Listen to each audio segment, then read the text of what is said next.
अस्सलाम वालेकुम नाज़रीन, मैं हूं नासिर बशीर और आप देख रहे हैं नासिर बशीर ऑफिशियल।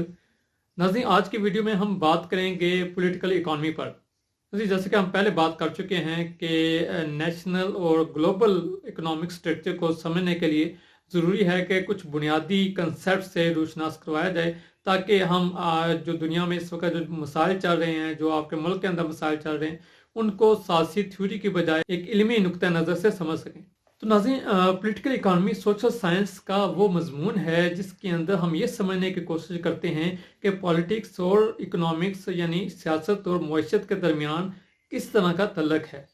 किस तरह से सियासत इकोनॉमिक इंस्टीट्यूशंस और पॉलिसीज़ को मुरतब करती है और उन पॉलिसीज़ और इंस्टीट्यूशंस के नतीजे में हासिल होने वाली इकोनॉमिक आउटकम्स किस तरह से सियासत के ऊपर असरअंदाज होते हैं। चुनाचा पॉलिटिकल इकॉनमी में हम ये देखने की कोशिश करते हैं कि पावर डायनामिक्स, इंटरेस्ट और नज़रियात किस तरह से मुआशरी फैसलों के ऊपर असरअंदाज होते हैं और बदले में वो मुआशरी फैसले किस तरह से मुआशरे के अंदर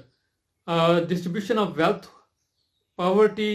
या इनकम इनक्वालिटी के लिहाज से मुआशरे के अंदर किस तरह की तब्दीलियों का बायस बनते हैं। लिहाजा हम पॉलिटिकल इकॉनमी में सियासत और मुआशरत के बाहमी मेल जोल को एक्सप्लेन करने की कोशिश करते हैं और ये बताने की कोशिश करते हैं कि किस तरह से ये दोनों जो कंसेप्ट हैं, ये दोनों जो मज़ामीन हैं, वो एक दूसरे के ऊपर असरअंदाज होते हैं। इस तरह से नाज़रीन, हम इस शोबे में सियासी, समाजी, मुआशी और तारीखी लिहाज से इन दोनों के बाहमी रब्त को समझने की कोशिश करते हैं और ये समझने की कोशिश करते हैं कि इनका बाहमी रब्त एक आम इंसान की ज़िंदगी के ऊपर किस तरह से असरअंदाज होता है। इसलिए इस मजमून के तहत हम आज के दौर की जदीद मॉडर्न सोसाइटीज़ हों या उनके मसाइल से लेकर ग्लोबलाइजेशन तक हम तब्दील होने वाले मुआशी और सियासी रवैयों को समझने और परखने की कोशिश करते हैं। लिहाजा नाज़रीन, ये कहा जा सकता है कि किसी भी मुल्क की कामयाबी या नाकामी के पीछे उस मुल्क की जो पॉलिटिकल इकॉनमी होती है उसका बहुत अहम रोल होता है। एक मजबूत और इफ़ेक्टिव पॉलिटिकल इकॉनमी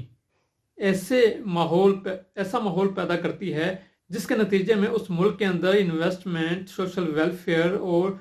मुआशी तरक्की के लिए हौसला अफजा माहौल क्रिएट होता है। इसी तरह से डिसफंक्शनल पॉलिटिकल इकॉनमी किसी भी मुल्क के अंदर करप्शन, सोशल अनरेस्ट यानी कि जो समाजी बदअमनी है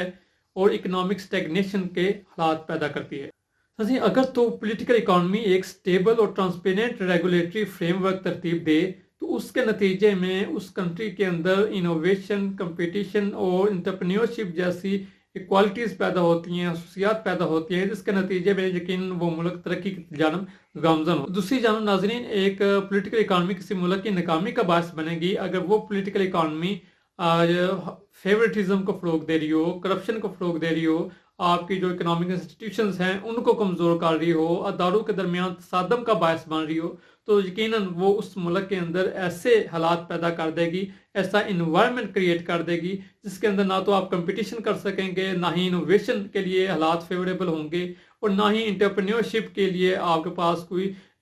अपॉर्चुनिटीज़ मौजूद हो। नतीजतन वीक जो इंस्टीट्यूशंस होंगे, कमज़ोर अदारे जो होंगे, एक कमज़ोर रेगुलेटरी फ्रेमवर्क उस मुआशरत के अंदर, उस मुल्क के अंदर एक बेचैनी सी फ़िज़ा पैदा कर देगा, एक हंगामी फ़िज़ा पैदा होगी जिसके अंदर गैर यकीनी की सूरत हाल होगी सरमायाकारों के लिए। जैसे कि हम सब जानते हैं कि सरमायाकार बड़ा सेंसिटिव होता है अपने प्रॉफिट्स के लिए, अपने बिजनेस के लिए, तो वो यकीनन फिर उस इन्वायरमेंट के अंदर इन्वेस्टमेंट नहीं करता। उसके पास और बहुत सी ऑप्शंस होती हैं और बहुत से ममालिक होते हैं जो उसको अपॉर्चुनिटीज़ दे रहे होते हैं, उसको इंसेंटिव्स दे रहे होते हैं, तो वो फिर उधर मूव कर जाता है क्योंकि वहाँ पे ऑलरेडी इनोवेशन और जो इन्वेस्टमेंट है उसकी हौसला शिकनी हो रही होती है, बिजनेस के लिए अनफेवरेबल कंडीशंस पैदा हो चुकी होती हैं। तो ऐसी सूरत हाल में बहुत ही कम लोग होते हैं जो वहाँ पे इन्वेस्टमेंट करते हैं या बिजनेस एक्टिविटीज़ को कंटिन्यू करते हैं। इन सारे हालात के नतीजे में हालात ऐसे पैदा हो जाते हैं कि आपकी जॉब्स कम होना शुरू हो जाती हैं, इनकम इनक्वालिटी इंक्रीज होना शुरू हो जाती है, समाजी सतह पर बदअमनी पैदा होना शुरू हो जाती है। चुनांचे नाज़रीन, एक कमज़ोर political economic structure unfavourable economic conditions create करता है और बड़े पैमाने पर कर्जों का बायस बनता है, जिसके नतीजे में जो आपकी पब्लिक इन्वेस्टमेंट होती भी है तो वो अनप्रेडिक्टिव होती है। बड़े पैमाने पे अनसस्टेनेबल सब्सिडीज दी जाती हैं जो आपकी मैक्रो इकोनॉमिक पॉलिसीज होती हैं वो इम्बैलेंसेस क्रिएट कर रही होती हैं, और इसके नतीजे में बजाय इसके कि मुआशी तरक्की हासिल की जा सके, आपका मुल्क एक क्राइसिस की तरफ मूव कर रहा होता है, जिसको आप फाइनेंशियल क्राइसिस की सूरत में देख सकते हैं या एक इकोनॉमिक क्राइसिस की सूरत में देख सकते हैं। अगर नाज़रीन हम इन्हीं चीज़ों को देखें तो पाकिस्तान के अंदर जो पॉलिटिकल इकोनॉमिक स्ट्रक्चर है